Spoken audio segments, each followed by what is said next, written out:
Everyone seems to be sleeping on the Arkansas Razorbacks, and I'm not entirely sure why. Here is my case for why they could make the Final Four potentially at March Madness, and maybe, just maybe, even hoist the national championship. Darius Acuff Jr. is a special player, and here is my case as to why Arkansas should not be slept on. That's coming up next on Answer the Call with Peter Vryonis. Welcome in, everybody, to Answer the Call. I hope you're all enjoying this March Madness tournament. It gets back underway today with Sweet 16 action, but I want to focus specifically on the Arkansas Razorbacks. So if you like this type of content, make sure to hit that subscribe button because I will keep you up to date on everything that you need to know from now until we have a winner, until we see somebody hoist that national championship trophy. But let's just get straight into it because I don't want to waste any time. Now, the Arkansas Razorbacks, as it stands right now, pretty heavy long shots to go ahead and hoist the national championship, and they're going to be in tough tonight, and I will preview that matchup a little bit later on in the video, but I want to focus solely on Darius Acuff Jr.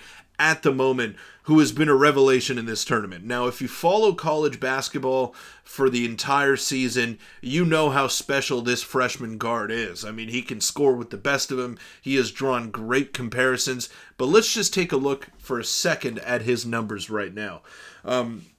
Darius Acuff Jr. during March Madness.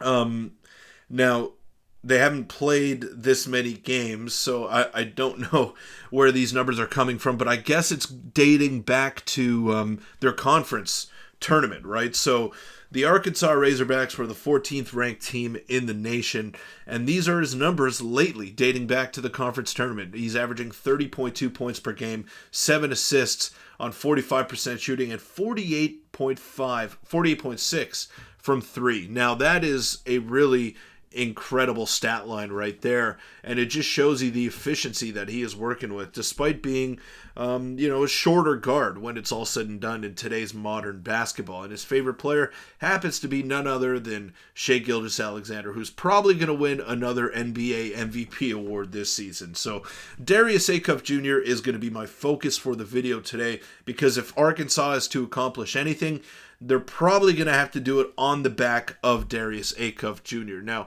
I mentioned some of the comparisons. I mentioned his favorite player in Shai Gilgeous-Alexander. Well, another former player here is Carmelo Anthony, and he loves what he has seen from Darius Acuff Jr.'s game. He's like this age's Steph Marbury. Now, Stephon Marbury, not the greatest of defenders when he played, but damn, can he score the basketball. And he was flashy, had a great handle, and just pure electricity from the point guard position. And I get a lot of those same vibes from Darius Acuff Jr. when I watch him play. And you might be thinking to yourself, okay, well, that's one player. It is still a team game, and he is a freshman. But when the going gets tough, you want the ball in your point guard's hands. And I trust Darius Acuff Jr. probably more than any player in this tournament right now with the ball in his hands, making plays down the stretch. He has his deficiencies. Not the greatest defender, a little bit undersized height-wise when it comes to that position, considering what we have in the modern game today. But the backcourt of Darius Acuff Jr. and Malik Thomas, that is as formidable as there is left in March Madness right now. So 23.3 points per game on the season for Acuff, and then just under 16 for Malik Thomas. So that is a pretty formidable 1-2 punch in the backcourt. And then you have Trevon Brazile, who offers some size there, and that is a really big component for their success as well, averaging 13 points and 7.5 rebounds on the season, shooting 53%. So it is going to be those three guys doing most of the heavy lifting for Arkansas as we get down the stretch here. And if we take a look here, if you're wondering how special Darius Acuff Jr. is, I know there's NIL implications, and Michael Jordan and a lot of other players would have gotten their shoe deals had they been allowed, but NIL's been around for a while now, and Darius Acuff Jr. seems to be the first one to land his signature shoe, according to Shams Charania of ESPN. So he signed a deal with Reebok, and that is a monumental breakthrough for a lot of college athletes looking to make some money while playing college hoops or college football or whatever it may be. So he is in elite territory right now, and maybe there wasn't much expectation on Arkansas coming into the tournament, but something that I haven't mentioned that is also getting overlooked is the presence of John Calipari, who is one of the premier coaches in college basketball, who has that big game experience, who is also leading them into battle. Now, we can talk about maybe the lack of star power after Darius Acuff Jr., and that is totally a fair thing to bring up. But I think when the going gets tough, you trust an elite point guard with elite ball handling to make plays down the stretch. And you also trust a coach in John Calipari who has won a national championship before, who has been in those big moments and knows how to navigate star players through all that. Now, this was a conversation that was brought up as well. How many great point guards Calipari has coached in his tenure in college basketball, and the names of De'Aaron Fox come up, John Wall, and Darius Acuff may be better than both of those guys were in college, and that is a crazy thing to say because John Wall was a first overall pick, and De'Aaron Fox has carved out himself a all-star caliber career in the NBA. But Darius Acuff could surpass both of those guys when it's all said and done. And he's just starting to rise through those mock drafts that I'm seeing. He's top 10 at the moment, 8th in one of the NBA mock drafts that I saw. But how can you pass up on this guy if you have a top 5 pick? The moxie, just the way that he handles himself, the stage presence, it's all there for Acuff Jr., and I would be shocked if he falls out of the top 5. But right now, he's got some business to take care of. And it all starts tonight when the Arkansas Razorbacks will take on the Arizona Wildcats. They open up as 8-point underdogs. The money line, you could get it at plus 300 odds. That's a pretty heavy spread right there.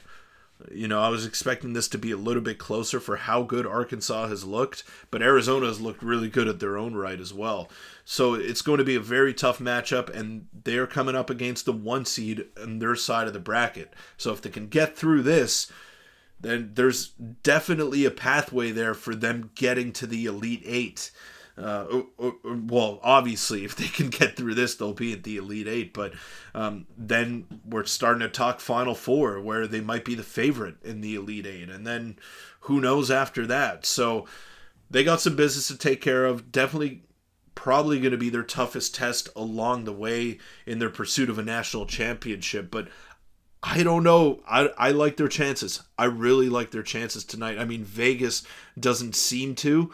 And when it comes to the overall odds for actually winning March Madness, they're pretty far down that list. They're 11th right now. So a lot of work to do here for Arkansas. But this was my case for them going out and winning the whole damn thing. I really believe in what Darius Acuff is doing.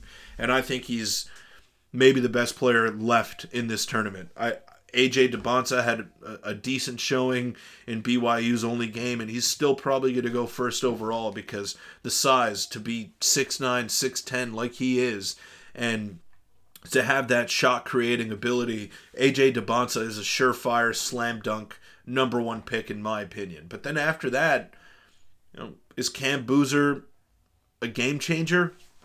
Is he going to be able to translate his dominant physicality to the NBA, where he might not be the biggest guy every night? I don't know about that. I don't know if Cam Boozer can be your number 2 overall pick. He might be, and he might turn out to be a very steady player, but I don't know how high the ceiling is for him. When it comes to Darius Acuff, I see elite potential. I see MVP level potential in his future. I see, maybe a little bit of Anthony Edwards.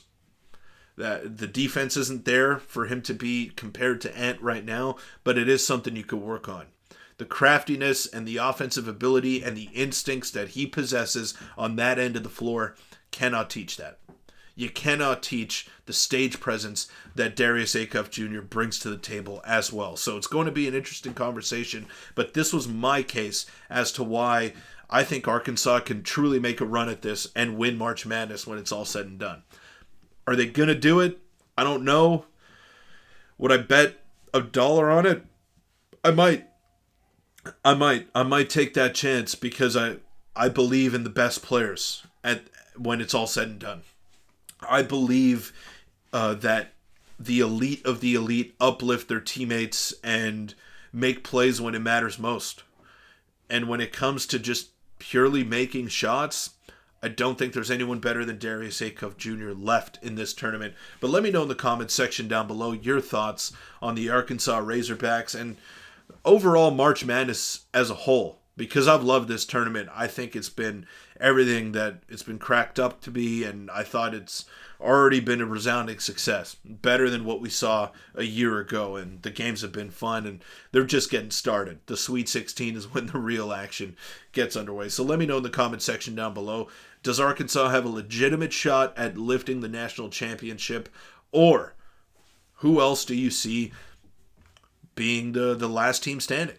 Let me know in the comment section down below. And if you enjoyed the video and if you made it this far, thank you all so much. Make sure to hit that subscribe button, and I will see you in the next one.